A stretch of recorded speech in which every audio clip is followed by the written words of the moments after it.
Well, welcome, guys. We are so excited to be doing our March webinar series with you all, with United policyholders with us. We have Emily Rogan, and I will share a little bit about her from her bio in a second. But we are just so excited that she's going to talk to us about insurance and how her nonprofit works with other VOADs and states on caring for survivors, during disasters and after.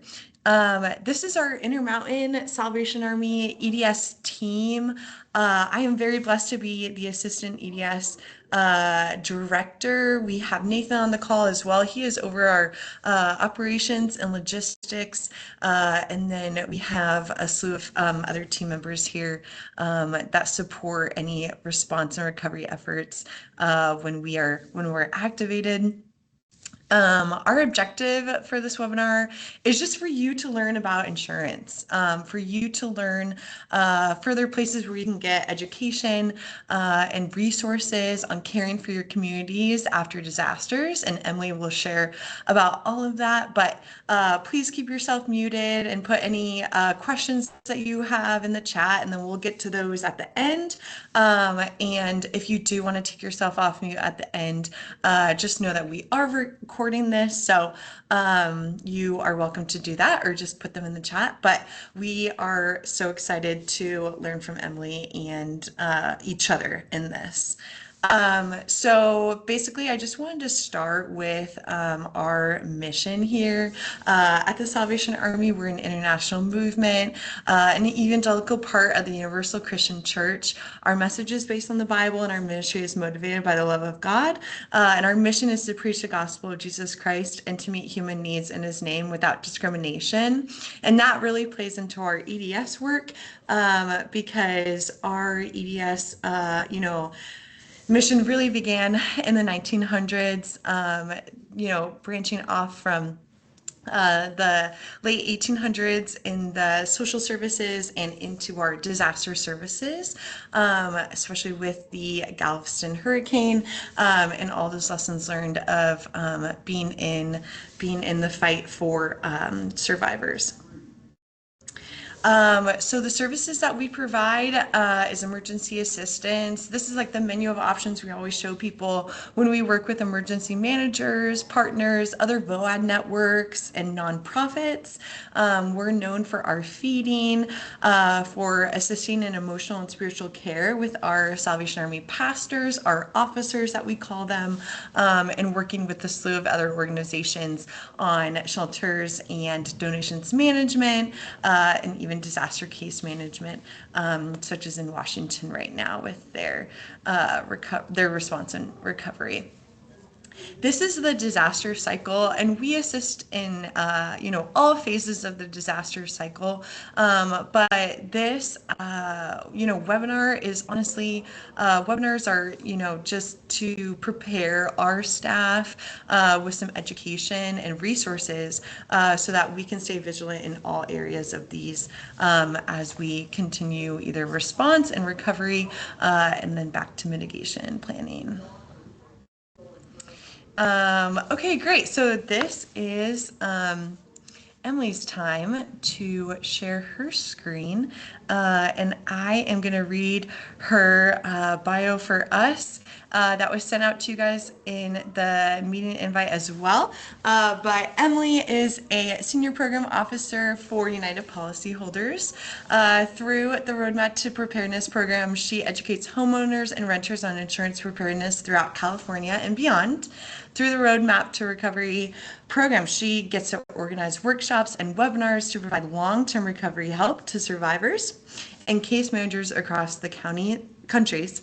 Collaboration is one of the keys to her success, and Emily builds and maintains relationships with our VOAD networks, nonprofits, governments, and faith-based communities. She proudly represents United Policyholders at conferences, meetings, and even workshops. So I'm going to let Emily take it away. All right, thank you so much. And I'll go through these slides and please, we're a small crew, so I'm happy to answer questions and kind of dive deeper in the areas that really are of interest to everybody. But so United Policyholders, the main thing that we always want to say first and foremost is that we have a very insurancy name, but we are a nonprofit organization. We've been around for this is our 35th year now, ever since the Oakland Berkeley firestorm, which was the first big wildfire back in 1991, where the idea had started already that there should be a resource for people who are going through the insurance claim process, a place for them to get information and guidance that isn't just the insurance adjuster or the insurance company after a loss, because the your goals may be a little different, right? Yeah, you can't necessarily trust them if they're the ones who are giving you putting the roadblock in your recovery. So it's really just about education and just helping people be their own best advocates throughout the claim process. That's how we came to be. We don't take any money from the insurance industry. We're funded by donations from individuals and businesses, and then foundation grants after disasters. Um, but we're a fairly small organization. We have one home office in San Francisco, and then we have local coordinators who are working in different areas. So we have Lisa in Colorado, we have Sherry on Maui right now, different areas of places that we're working in, a gal in Los Angeles as well. And then our core staff is able to travel and support as needed.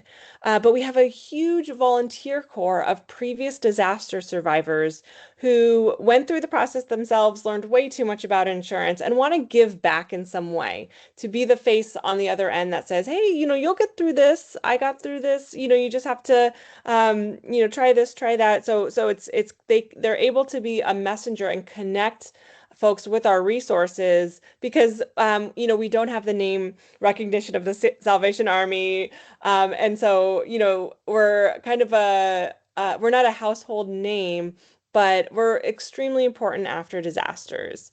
So that's we're there after through our Roadmap to Recovery program, but we have two other programs as well, and I just bring this up because we're in peacetime right now, talking to you here. So we do have a preparedness program where we help people take the lessons learned from disaster survivors of what they wish they would have known about insurance, how they can strengthen their safety net, and really how they can make sense of the insurance that they're buying. Um, in order to help them in case something happens. And then we also have an advocacy and action program where we are the voice for insurance consumers. There are a lot of, whether it's, a legislative effort or even in the media or as I mentioned, at the National Association of Insurance Commissioners, where, the insurance lobby is pretty vast. And, we like to say that we're the voice on the other side for consumers. How is this really going to affect the everyday average person with their insurance? So we try and provide that voice. So last year, just a snapshot, here's some pictures of what it looks like in action. You're seeing it, I'm doing it. But really, we have quite a few people. Zoom has been incredibly helpful, and Teams as well, enabled to bring more information throughout the year. So we do about 150 presentations, and that can be something, just we have webinars on just whatever it may be, so we can customize it. So it's how to protect your home. It can be very basics of just like insurance lingo, what building on if you've signed up for your alerts and you got your go bag, your evacuation routes, you're helping your neighbors. Well, that's all to survive the event, right? And so what happens afterwards? And so we can fill in that piece of we're kind of the next step of like, okay, so you have insurance, how to use it. Do you know what you have? What does all this mean? And so that's kind of the preparedness messaging that we get out year round. And then we also have handouts. We do a little bit on social media. If we end up going dark on social media, it's usually because we're really busy. So it's usually our busiest time is when it's we're posting less, but we have lots of handouts that you can request for free on, it's a little blurry, but renter's insurance, flood insurance, what to do if you're dropped by your insurance, how to make sure your home insurance has those components that are the most helpful after disasters, and then wildfire information as well. So feel free to reach out to me if there's anything that you think your community would benefit from, just learning a little bit more there. And it's really conversation starters that they can then bring to their agent. And we're not trying to be in the middle of the relationship between someone and their insurance agent. It's just really kind of cueing them so they know what questions to ask, and sparking that conversation. And then after an event happens, we do have our Roadmap to Recovery program. And again, we're facilitating the flow of accurate information and insurance dollars. So that's the main piece. We are subject matter experts in this area. And a lot of it is um, a curriculum that we can provide that takes each bite step by step and helps them understand um, how insurance works and how to move forward. This was I pulled these stats from last year. So we currently have two funded recoveries. The LA wildfires we're working, and we're just finishing up the Maui wildfires. Our funding ends in March. We have for Los Angeles, we've done 15 webinars to date. And then an additional over 50 community events. So it's just been a couple, they had a January wildfire, but it's good to see that breadth of what does it look like when we come in. We're doing a financial decision-making clinic with financial planners. So sometimes it's one-on-one support, just helping them work through these issues.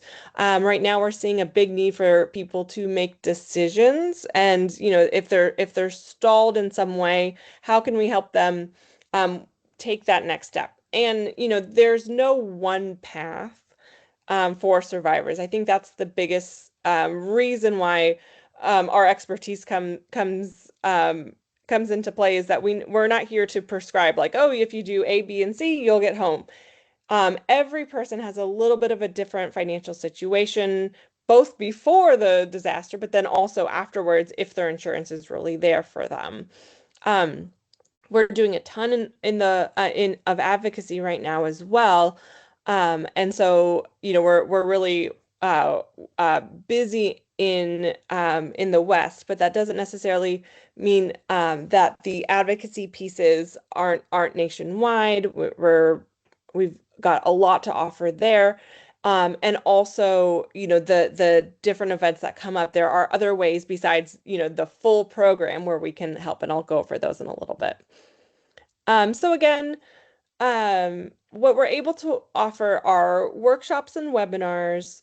We have a Survivor to Survivor forum, which is an online community that meets. They've all been affected by disaster, and they're able to just kind of talk amongst themselves, right? What strategies do they need? It's just it's extra support. We do them monthly throughout the month. We'll do like an educational piece, and then we'll do the Survivor to Survivor forum, just to keep them moving forward. Maybe there's something that's not necessarily um, something personal they need to kind of help help help facilitate, and it's a really wonderful thing. We also have our Ask an Expert forum, which is an online forum where you can ask a question, and we have our professional volunteers. They either specialize in insurance law or insurance claims. Sometimes it's those financial planning experts. Sometimes it's insurance agents who volunteer their time to just answer people's questions. We also have a Little Yellow Disaster Recovery Handbook, which is a physical book, and we find that people still love having a physical thing after they've lost everything or if they're going through it. So we can offer those. We do disaster recovery help libraries. And those are things, those especially Ask an Expert, the Recovery Handbook, and Help Libraries, we can pull those up for any event that happens. So if you're on the call and something happens and it doesn't reach that big national news, and you're seeing that there's still a need for that, you can always, reach out to us, and we can pull our resources, and we just kind of curate a library. Being around for 35 years, we have a ton of information. And with this subject matter, it's not always a short soundbite. So it's you're learning something new. You're learning a new language in insurance. You're learning about the topic, and then you're also learning a strategy to apply the topic to your claim. So unfortunately, we don't have a lot of one-pagers, but you will learn how to use insurance and how to navigate. So those are things we can do, and we can curate the information that will be most helpful in that moment. Um, I left off, we also do um, trainings for both pro bono lawyers, so your legal aid teams, and case managers, so other folks that are on the ground. We do trainings in order to make sure that everybody has a little bit of information, and then you know what a thoughtful referral will be, and so it can be connected. And then our surveys are really interesting because they help. We do them at different intervals in order to track the recovery and see what kind of progress people are making and what the problems, where people are getting stuck, so we can curate our curriculum to them as well. So besides California, which always keeps us busy with wildfires, we are a national organization, so we've done major recovery efforts in Florida, Hawaii, Colorado, Oregon, Washington, and then back in the 2010s, New York and New Jersey and Texas and Arizona as well. We are a National VOAD affiliate member, and then also work with lots of different state VOADs as well as agencies. So we have a good reputation of being able to provide some help there. And anything that happens, we're just really grateful to be able to work in this space. Um, so I always pull up this slide just because I love it so much. So I heard a wonderful gal from UMCOR at a National VOAD conference talk about the difference between resilient and vulnerable. And she said what makes someone resilient might not be it's not age dependent, it's not income dependent. It's really their ability to make realistic plans and take steps, to be confident and hopeful, to communicate, problem solve, and navigate systems, and to be able to access support. So whether it's personal or family support, support from your community, or spiritual support and even financial support. If you're able to access those pieces, that is what makes someone resilient. And so then I added, well, it's not insurance dependent, because after disasters, many times people assume that those with insurance, oh, they're fine, they'll make it, they're going to be okay. And as anyone who's worked a disaster knows, that there are so many levels of um of survivor guilt within the disaster, right? There are people who physically survived that have guilt. There are people who survived, maybe their home survived, as opposed to their home burning down, and they have, an extra something that they might not necessarily want to reach out right away to get help. Maybe they had insurance, and they know folks who didn't have insurance, and they have that feeling. But everybody involved needs some sort of support. And so we're here to help those who had insurance and who maybe need a little education and, support to navigate that system and take those steps to get back. So the first steps after someone files a claim, and this is for everybody. It's not just the largest disaster. It could be, if your neighbor has a house fire or you're responding to a small event in your community, you want to request a complete copy of your insurance policy so you know where to start. Likely, that's not always something that people run out with. But it's not just that one page. It's not that declarations page. It's the whole policy, because there's a lot of language in there, but then there are extras that are tucked away in the fine print, right? And so you want to be able to have your whole policy, find out what your additional living expense benefits are and use them. So that's where you're going to look inside and say, okay, how much do I have for temporary rent? How long do I have?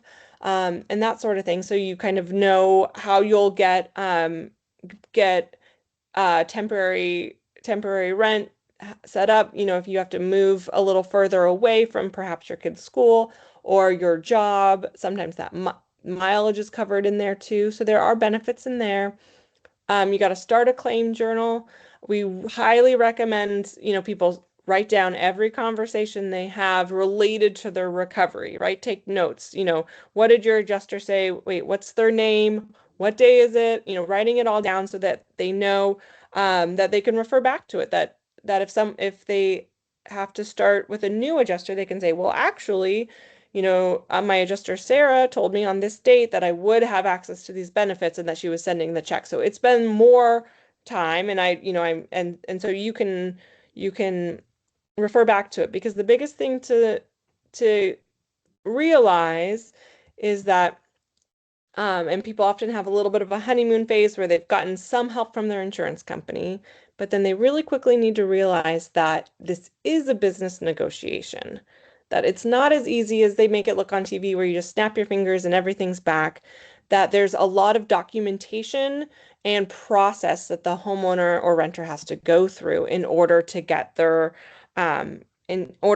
benefits. So, um, there are two types of problems that we see after disasters that people struggle with. And disasters big and small. It could be, where you are, it can be a single event.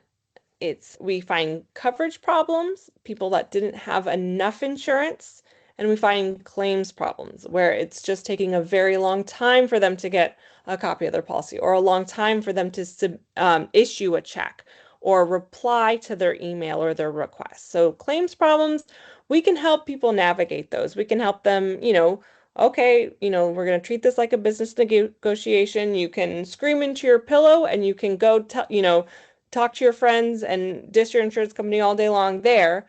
But when you're talking to your insurance adjuster, you're gonna put a it could be like a business face on, and you're gonna move through it that way. If you're politely assertive, you can get more done, and that's the way you got to keep it going. And then we have coverage problems, like I said, and underinsurance continues to be the largest problem. I pulled Marshall Fire survey results from the fire that happened in outside Boulder, Colorado, in the last couple days of 2021. We did 3 years of recovery work there, and we still are doing preparedness work. So we're kind of doing that cycle there.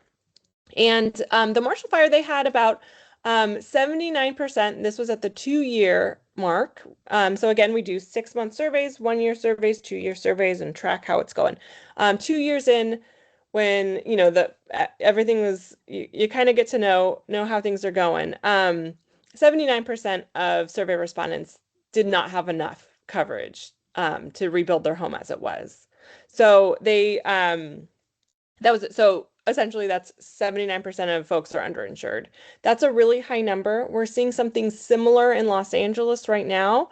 The only difference in Los Angeles is, one, it's at the 1-year mark, but at this mark there are it was fairly similar. So 7% of folks said they did have enough insurance.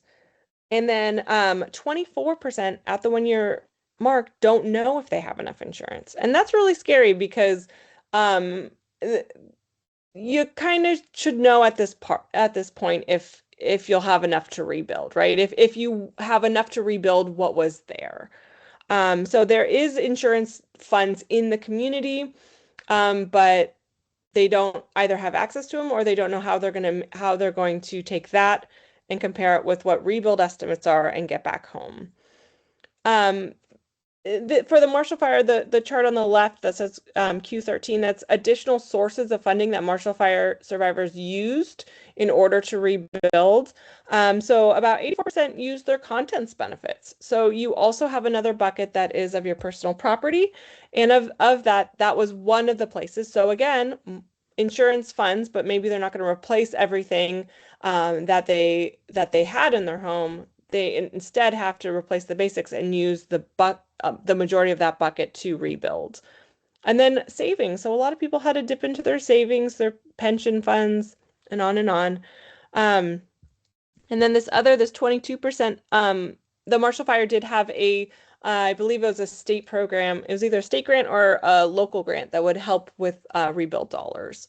So that's a interesting thing. But again, FEMA's 2%. We often say that in our preparedness presentations that, FEMA may be there. It looks like less and less they might be coming to the table after disasters, but it is still income dependent and, needs based. And so it's a common assumption that just FEMA will come in, right? And our survey results show the story of how it actually works out.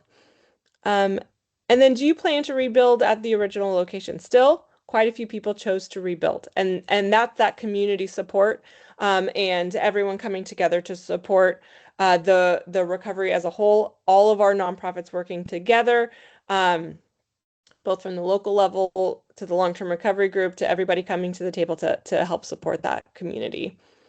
And then again, lots of insurance issues. Um, so they're all on there, but the common ones and in very high percentages, delays in answering questions, delays in payments, switching adjusters and having to start from scratch, and lowball estimates. Those are a big one. So you're underinsured, and then the estimate your adjuster gives you to replace your house is even less, not only less than current construction costs, but less than your underinsured dollar amount. So it can be um, very hard. And then the last slide of stats I wanted to show is that this is 2 years, and it's when did your insurance company pay out your insurance benefits? And as you can see, it's a trickle. And I show this because there's no one time where you should be settled in your claim. There's no one time where you should be back home. In 2 years, this is it's just kind of this low bowl of, step by step.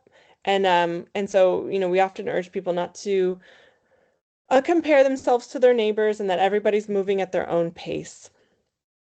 I'm going to just kind of zip through so I can answer some questions, but there are a lot different laws in different states. Insurance is regulated on a state-by-state basis. So one of the things we also provide is updates on your post-disaster insurance claim rules, because some insurance law kicks in when there is a state declared disaster and you get more benefits or quicker benefits. So for instance, in California, you get a 4-month advance of your temporary rent if it's a declared disaster, and extensions on when you can use that money.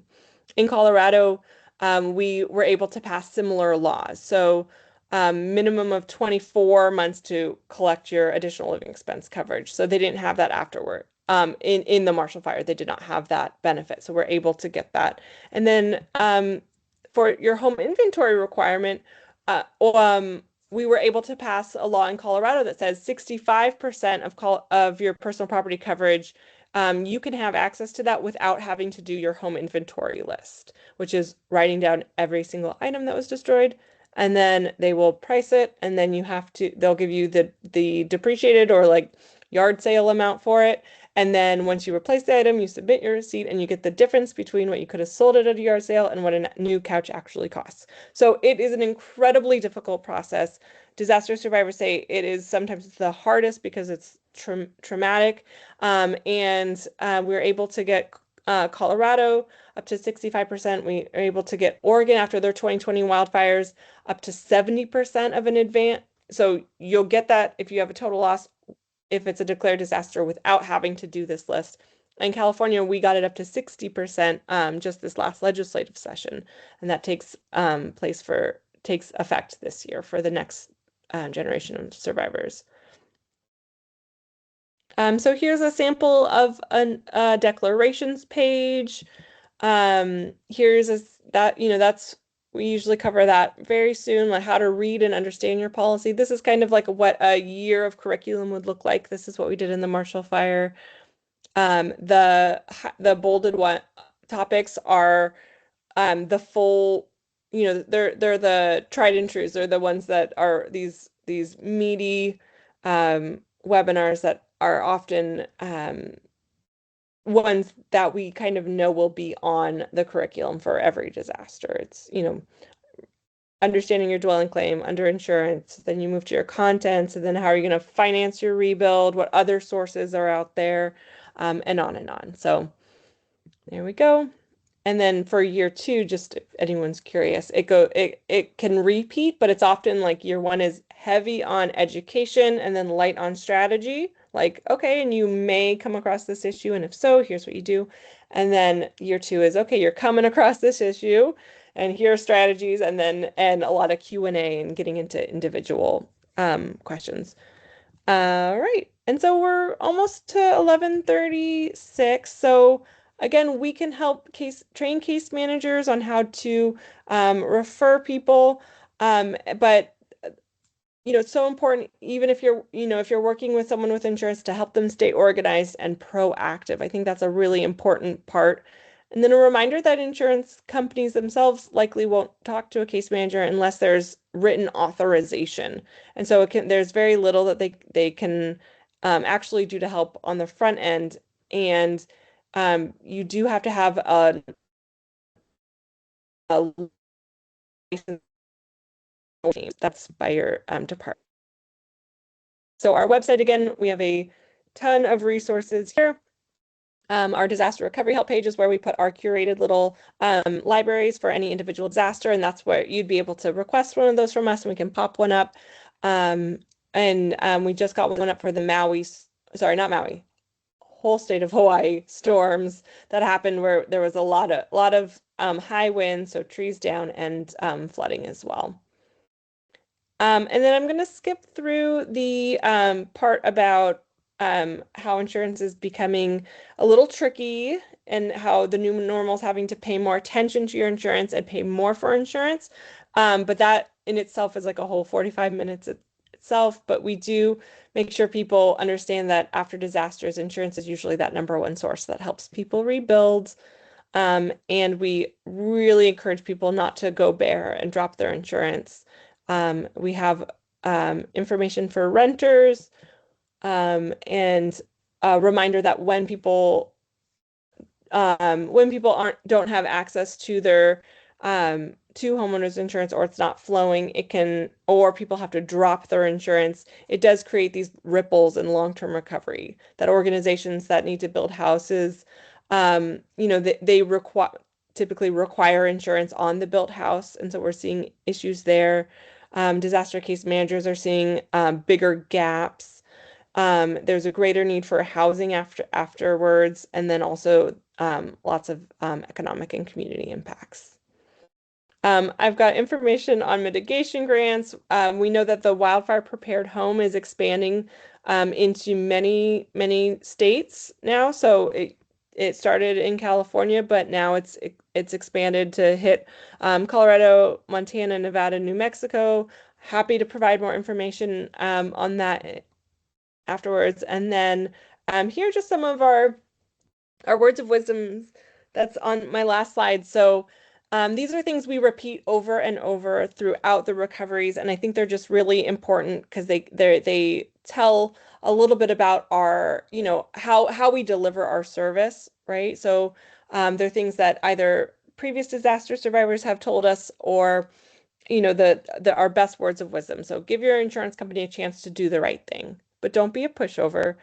There's no one path for everybody. Recovery is a marathon, not a sprint. Be polite but assertive. Can you show me where it says that in my policy? If you need to ask for something, or you're getting a no, or you're just do not understand what your adjuster's saying, the policy drives the claim. So can you show me where it says that in my policy? It's pretty disarming, but also we'll get everyone on the same page. And then this is from another one of our volunteers. The enemy is not your insurance company or anyone else. The enemy is cortisol, the stress hormone. So take good care of yourself. So with that, I just wanted to say thank you, and I'm happy to answer any questions. I will share my presentation for others as well. Amazing. Thank you so much. Here, I'll put your contact information in the chat. Does anyone have any questions? I'll share. Wait, let me just go back to, oops, our slide.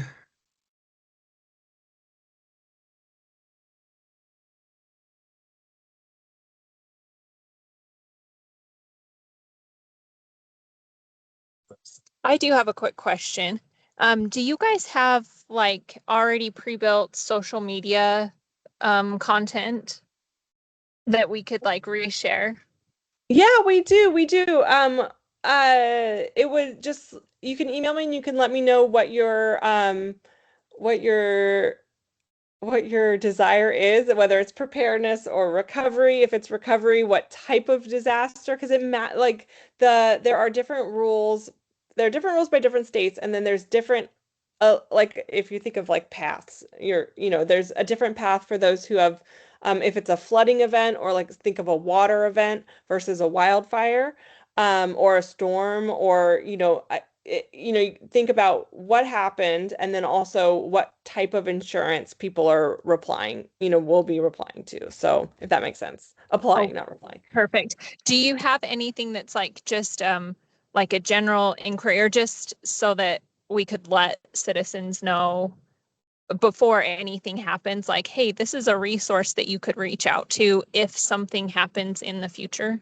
Yeah, definitely, definitely.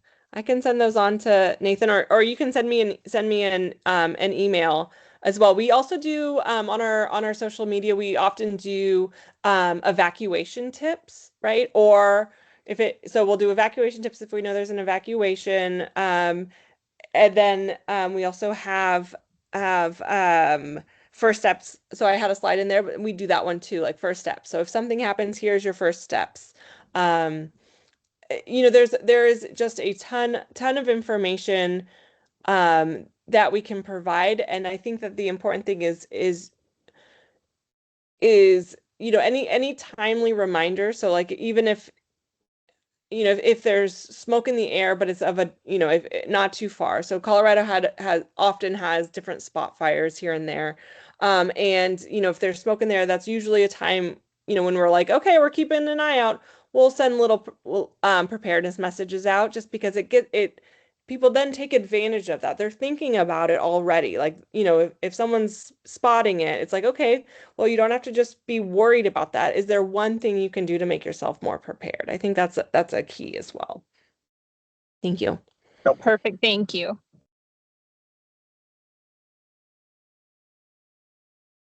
Any other questions?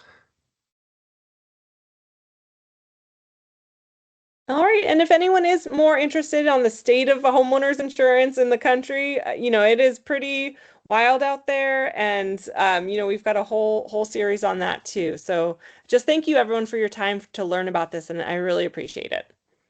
Amazing. Yeah, thank you so much. Just the last thing I want to cover while everyone's still here, we still have upcoming webinars as well. So the next one's going to be on April 16th, and it's going to be on understanding government programs during disasters. So DSNAP, mass care. And so you can register. And so thank you so much, Emily, again for coming. All right. Thank you. Bye-bye.